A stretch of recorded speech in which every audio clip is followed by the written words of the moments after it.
Hazrati Umar radhiyallohu anhu dan qilingan hadisda Nabiy sallallohu alayhi va sallam marhamat qilib aytadilar-ki, Alloh subhanahu va taolo Hazrati Odam alayhissalomni yaratgach, o'ng qo'li bilan uni zohirini siladi va qiyomatgacha yashaydigan zurriyotlarini chiqardi. Va ana shu qiyomatgacha yashaydigan ruhlarini yaratib bo'lgach, mana bularini dedi Alloh, do'zax uchun yaratdim. Mana bularini esa jannat uchun yaratdim deb belgilab qo'yadi. Shunda sahobalardan biri so'raydiki, "Ya Rasululloh, hali biz dunyoga kirmasdan turib jannatiy yoki do'zaxiy ekanligimizni ruhlik holatimizdayoq belgilab qo'yilganmi?" deganida Rasululloh ha deya javob beradi. Shunda haligi sahoba, "Ha, unda amal qilib nima qilamiz? Kitobimizga suyanib o'tirsak bo'lmaydimi?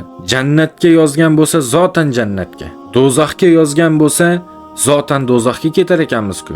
Nima qilamiz unda shuncha o'zimizni qiynab?" deganida Rasululloh aytadilar-ki, "Yo'q" dedilar, "yo'q, amal qilinglar. Har bir kishini qayoqqa borishligi ana shu qilayotgan amalidan ma'lum bo'ladi. Agar jannatga yozilgan bo'lsa, jannatiy ishlarni qilishi uning uchun oson bo'ladi. Agar do'zaxga yozilgan bo'lsa, do'zaxiy ishlarni qilish uning uchun juda oson bo'ladi. Va lekin bilingki, inson bolasi bu qilgan amali bilan xursand ham bo'lib ketmasin, tushkunlikka ham tushib qolmasin.